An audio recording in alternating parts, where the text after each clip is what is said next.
The Vietnam War remains one of the most controversial military conflicts that the United States has entered. The United States became involved in Vietnam because of the official American policy of containment, first announced by President Truman in 1946.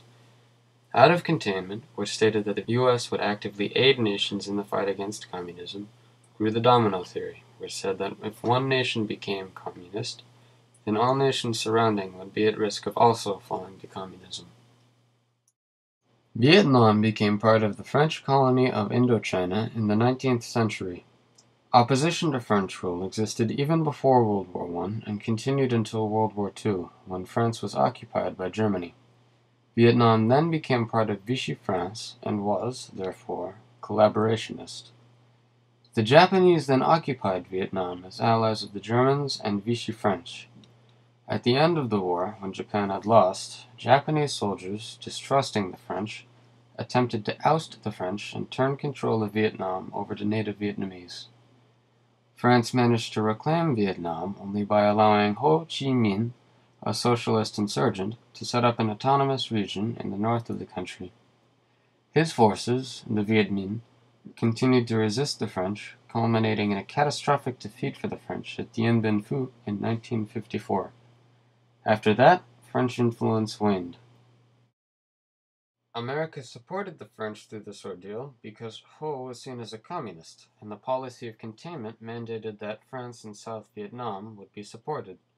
American involvement slowly increased until 1964, when the North Vietnamese supposedly fired upon American naval ships in the Gulf of Tonkin. President Johnson immediately asked Congress for war powers authorization. Congress passed the Gulf of Tonkin Resolution, which allowed Johnson to dramatically increase American involvement in Vietnam. This began the true war phase of our involvement in Vietnam. My grandfather was a seminary student in the early 1960s who wanted to be a chaplain in the army, a minister serving the need of troops.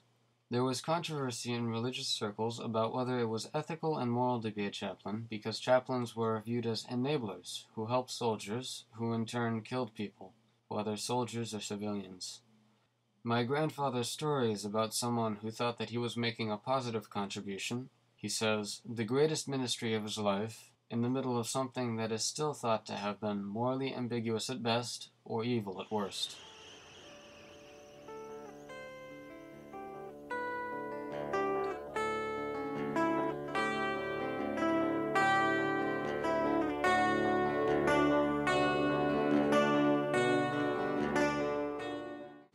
We built a chapel. Matter of fact, the very first chapel that was built there in Cu Chi was with the 65th Engineer Battalion. Beautiful chapel. All of the guys chipped in and worked on their off-duty hours. I scrounged around and got all kinds of material, wood, whatever it took to build a building. We could not use anything that belonged to the 25th Division. I had to go elsewhere to get that stuff, and I did.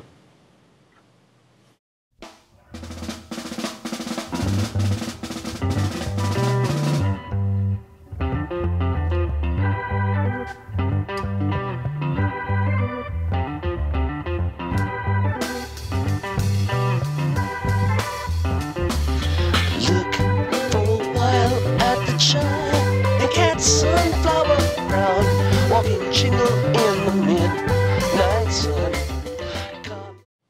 The local Vietnamese people were wonderful, great people, hard workers. I had a good rapport with them. We went into the town of Cu Chi. I met a lot of the people there.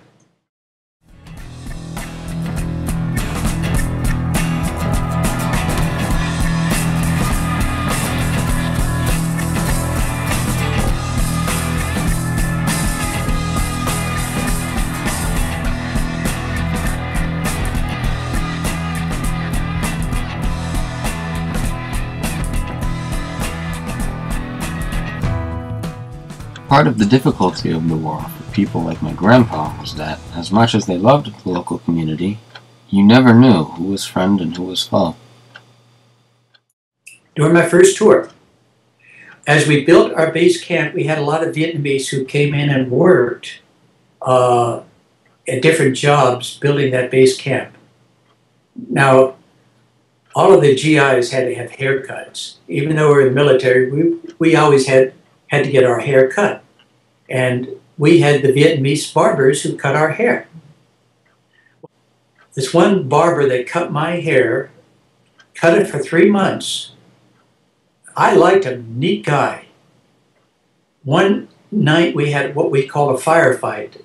We were attacked by the Viet Cong, drove them back, and in that fight, this Viet Cong captain was killed. He was my barber. The guy that was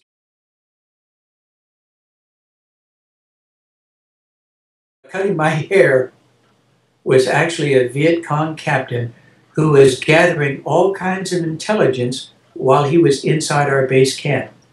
Point being, you never knew who your enemy was. My first tour, when we went over, we were determined that we were going to win the war.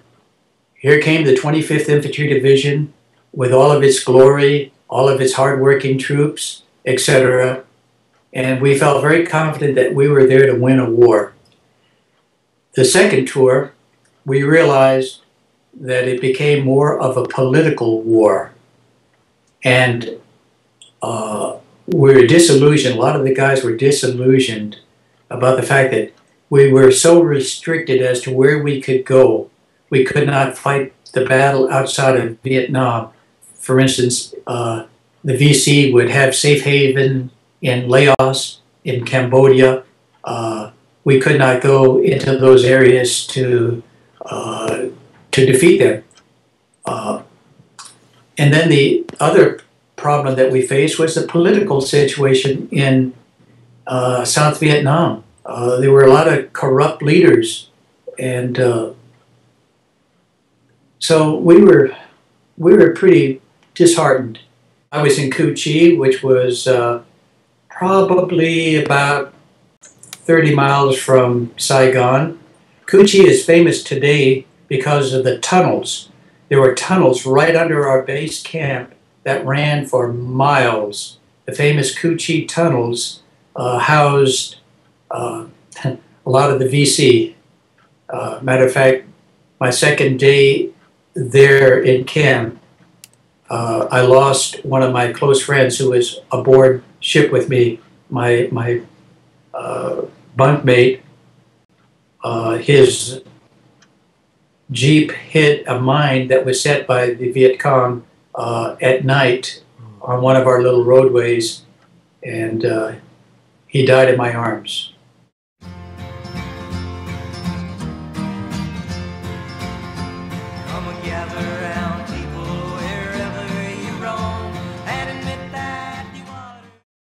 Well, yeah, your grandmother said that she had a tough time putting up with me because I drove so slowly on the road. I was so used to driving my Jeep at about 25, 30 miles an hour, and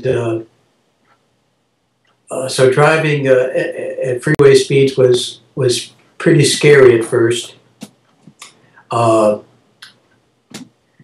I think the kids probably had a tougher adjustment, and Sue had a tough time because she was now used to doing all of the household chores, all of the things that needed to be done, taking care of the family situation. Now I'm home, and suddenly I'm taking charge of some things, and that took a little bit of getting used to on her part. I came back home to California for 30 days of leave because my next assignment from Vietnam, my first tour, was to Germany, to Aschaffenburg, Germany. And so I had just enough time to prepare the family to move to Germany, where I was assigned with the 3rd Infantry Division. My second tour, when I came home, we were not liked. The Vietnam protests had gone on. You're probably familiar with all of those protests that occurred. And I think one of the things that bothers me a little bit today, and it's one of those things that I'm glad that it's happening. I feel very sorry that we didn't experience experienced what the GIs are experiencing today. Today, there's a great deal of support for those people who are serving in Iraq and in Afghanistan. People are embracing them. The community is embracing them. That wasn't so back then. We were like persona non grata, and it hurt.